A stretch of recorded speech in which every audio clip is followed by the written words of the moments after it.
Assalamualaikum warahmatullahi wabarakatuh. Shalom, Om Swastiastu, Namo Buddhaya, salam kebajikan, salam sejahtera bagi kita semuanya. Lebih baiknya sebelum masuk ke materi, izinkan aku perkenalan untuk kita saling mengetahui aku backgroundnya dari mana ya. Oke, perkenalkan, nama aku Rizky Lazori Prasetyo, yang biasa dipanggil Uki, dari D3 Hubungan Masyarakat Undip Kampus Batang. Kesempatan kali ini juga aku akan menyampaikan 10 dampak 10 ya teman-teman, 10 dampak negatif media sosial. Meski sulit dilepaskan dari kehidupan sehari-hari, penggunaan media sosial yang tidak bijak dan berlebihan bisa berisiko terhadap kesehatan fisik dan mental. Yang pertama, menurunkan kemampuan sosial.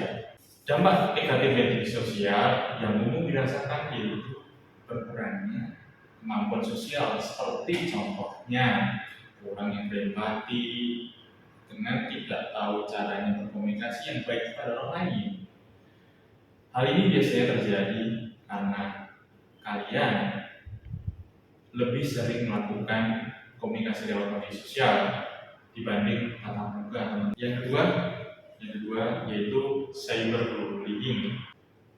Dampak negatif media sosial lainnya yang meningkat, yaitu resikonya cyberbullying.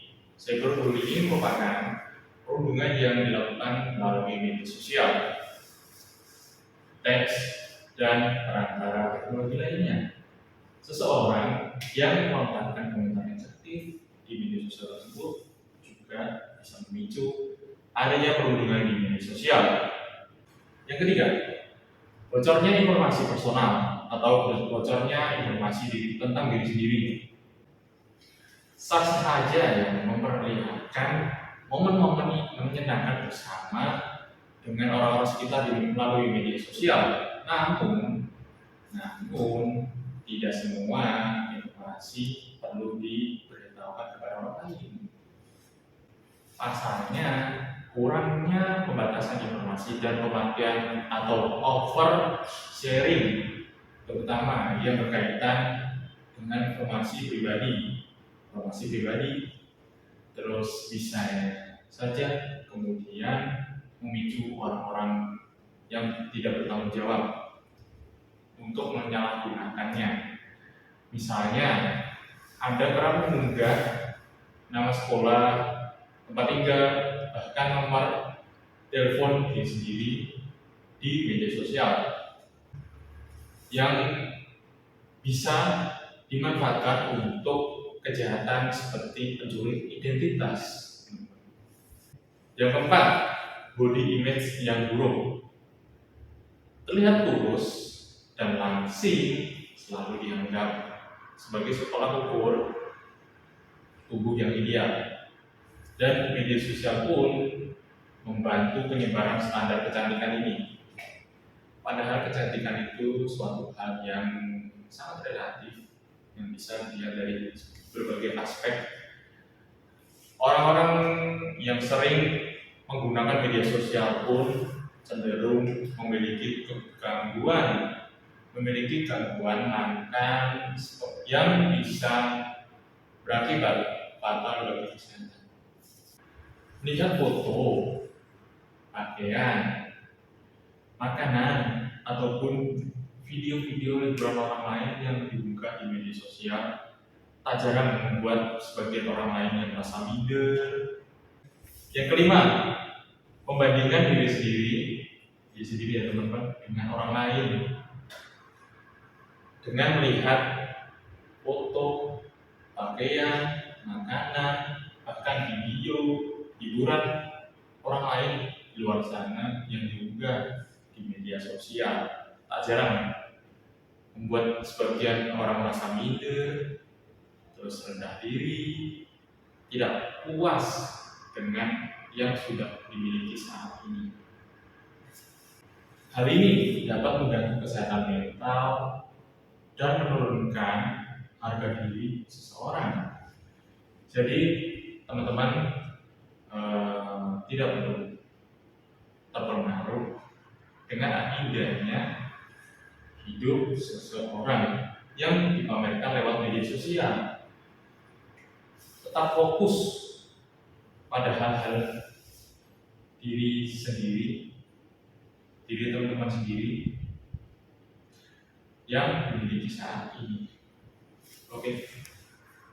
Yang keenam, mengalami gangguan tidur.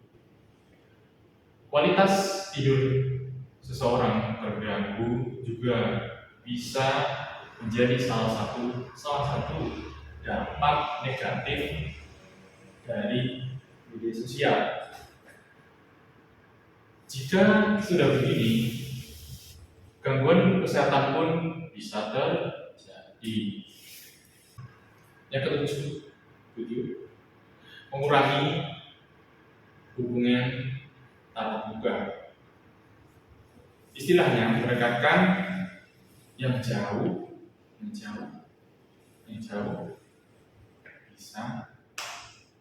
menjauh juga. Terus tetapi menjauhkan yang dekat. Jadi yang dekat itu bisa jauh, yang jauh tambah jauh. Dapat menggambarkan dampak media sosial. Dampak negatif media sosial. Semakin sering teman-teman dengan menggunakan media sosial secara berlebihan, semakin berkurang yang pula waktu kalian untuk berbicara kepada orang-orang terdekat, orang-orang sekitar, pada orang-orang yang disayangi, orang-orang yang dikenali juga, itu semakin berkurang, teman-teman, semakin berkurang. Yang kedelapan, dilalai. Sebagian besar orang mungkin suka dengan foto, video, ataupun status mereka, status di media sosial ya, mendapatkan like ataupun emotion love dari sesama penggunanya. Perlahan-lahan, hal ini bisa juga membuat orang tersebut kecanduan media sosial. Yang kesembilan yaitu FOMO. Apa itu FOMO? Mungkin teman-teman di sini, teman-teman di video ini, yang melihat video ini belum tahu tentang FOMO. Di sini aku akan jelaskan mengenai FOMO. Apa itu FOMO? FOMO alias fear of missing out adalah istilah yang menggambarkan adanya kecemasan ketika ia ketinggalan berita atau tren yang sedang booming di waktu tertentu. Orang yang biasanya takut ketinggalan hal-hal tertentu yang bisa mempengaruhi harga diri mereka, sehingga memicu kecemasan pengguna media sosial yang berlebihan. Tak jarang orang yang FOMO akan mengecek media sosial setiap saat. Jadi mengecek terus hampir 24 jam non-stop. Ya maksudnya tuh sesering mungkin dia mengecek media sosial, teman-teman. Itu untuk memeriksa pembaharuan hingga mengganggu aktivitas sehari-hari dan menurunkan hubungan di dunia nyata. Yang ke-10 dan yang terakhir yaitu depresi dan kecemasan. Apa itu depresi dan kecemasan? Menggunakan media sosial terlalu sering hingga mengabaikan kehidupan sosial maupun interaksi pada orang lain. Interaksi dapat meningkatkan risiko gangguan mental, seperti contohnya itu tadi depresi dan kecemasan. Terlebih, penggunaan media sosial yang berlebihan juga terbukti meningkatkan rasa kesepian bagi penggunanya. Hal ini merupakan bagian dari dampak buruk perkembangan teknologi termasuk media sosial. Dari dampak negatif tersebut termasuk juga media sosial bagi kesehatan mental.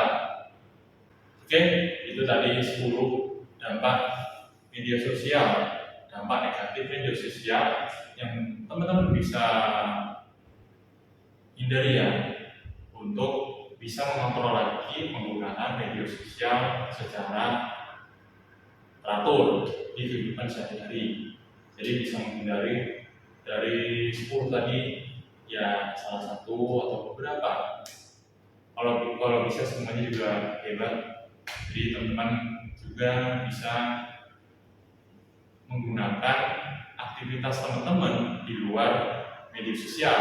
Contohnya bisa olahraga ataupun ketemu teman-teman lain, main keluar. Jadi penggunaan media sosial juga ada dampak negatifnya juga, walaupun di sisi lain ada dampak positifnya yang bisa kita tahu, yaitu informasi update tentang berita atau kejadian di luar sana. Terima kasih kepada teman-teman yang telah mendengar, yang mau memperhatikan video yang aku sampaikan di sini. Kalau yang maaf, terima kasih. Wassalamualaikum warahmatullahi wabarakatuh. Sampai jumpa.